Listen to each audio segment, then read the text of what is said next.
जैसा अभी पाकिस्तान और अपना हिंदुस्तान का तनाव चल रहा है, बॉर्डर का अपना जो स्टेट है, तो आपको क्या लगता है, क्या तैयारियां हैं घुसपैठ को लेकर, या बाहर के लोग जो रह रहे हैं आसपास क्षेत्र में, आप लोग की क्या तैयारी है, किस प्रकार इसका?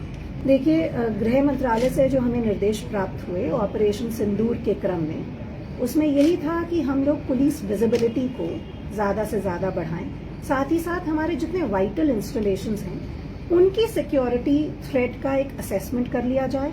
अगर हमें वहां पर सिक्योरिटी बढ़ाए जाने की जरूरत है तो हम वहां पर सिक्योरिटी को बढ़ाएं। तो जनपद प्रभारियों को यही निर्देश दिए गए हैं, जितने हमारे इंस्टॉलेशंस वाइटल क्रिटिकल हैं वहां पर हमारे राजपत्रित अधिकारी जाकर सिक्योरिटी थ्रेट का असेसमेंट करेंगे, सिक्योरिटी बढ़ाई जाएगी। साथ ही साथ बॉर्डर एरियाज में हम लोग विभिन्न एजेंसीज के साथ, जैसे एसएसबी है, उनके साथ निरंतर पेट्रोलिंग कर रहे हैं ताकि किसी भी प्रकार से बॉर्डर से कोई इन्फिल्ट्रेशन ना हो। साथ ही साथ निरंतर जो हमें मॉक ड्रिल्स किए जाने की आवश्यकता है उस पर फोकस दिया जाएगा। अगर कोई इमरजेंसी आती है तो हमारे पुलिस, एसडीआरएफ, एनडीआरएफ, फायर, हमारे सिविल सोसाइटी जो NCC, NSS, scouts and guides हैं, इन सब का रिस्पांस कैसा रहता है। ऐसा नहीं हो कि कोई इमरजेंसी आ जाए और हम लोग रिस्पांस समय से ना कर सकें।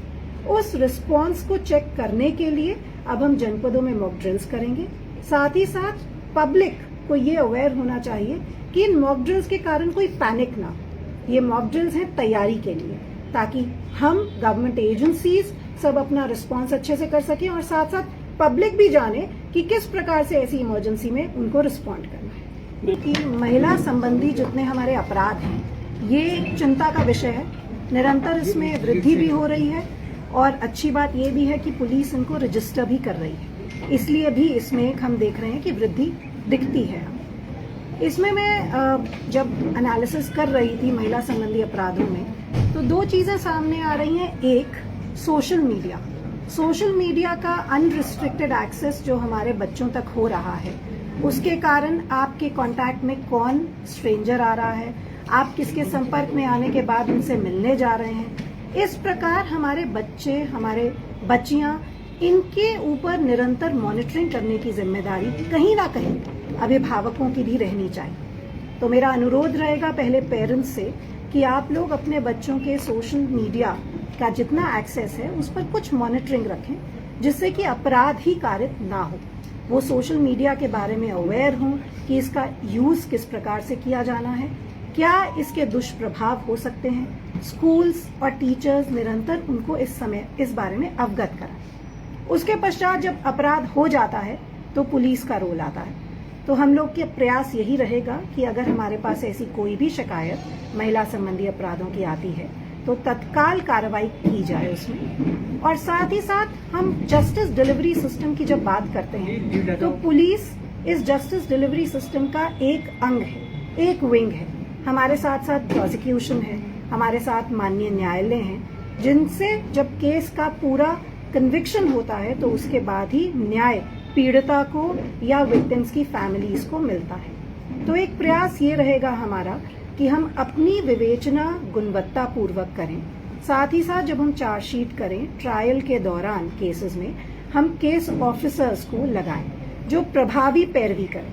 केस ऑफिसर्स के संबंध में समय समय पर पुलिस मुख्यालय द्वारा भी निर्देश दिए गए हैं और आज की मीटिंग में हम लोगों ने ये डिसाइड किया है कि प्रत्येक थाने से हम ऐसे महत्वपूर्ण केसेस जिसमें या तो कोई जघन्य अपराध हुआ हो या किसी और कैटेगरी से बच्ची ऐसे ट्रॉमा से गुजरी हो, तो उन केसेस में हम केस ऑफिसर्स की नियुक्ति करें जो कोर्ट्स में जाकर हमारे केसेस की प्रभावी पैरवी करें, इंश्योर कराएं कि विटनेसेस समय से पेश हो रहे हैं, इंश्योर कराएं कि विटनेसेस हॉस्टाइल नहीं हो और जल्द से जल्द फास्ट ट्रैक में ऐसे केसेस को लाकर कन्विक्शन की ओर लेकर जाया जा सके।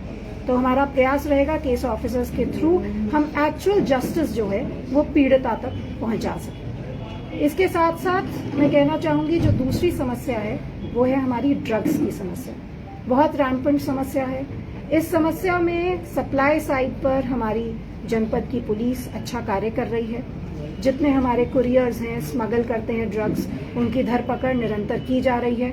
उनकी फाइनेंशियल जितनी प्रॉपर्टी है उसके संबद्ध किए जाने की, उसको सीज किए जाने की कार्रवाई की जा रही है। उसके साथ साथ जो हमारी डिमांड साइड आती है कि स्कूल्स कॉलेजेस में हम शुरुआत से ही एक अवेयरनेस जनरेट करें कि ड्रग्स के क्या दुष्प्रभाव हैं, कैसे हमारा यूथ इन ड्रग्स में फंस रहा है अपने फ्यूचर को सोचे बिना, कैसे पेरेंट्स ऐसे सिम्टम्स को इग्नोर कर रहे हैं, कैसे टीचर्स और स्कूल्स उनको अवेयर नहीं कर पा रहे हैं। तो हमारा प्रयास रहेगा कि ड्रग्स में हमारा यूथ ना जाए, उसके लिए हम एक व्यापक अभियान चलाएं जिसमें हम कॉलेजेस स्कूल सबको कवर करेंगे।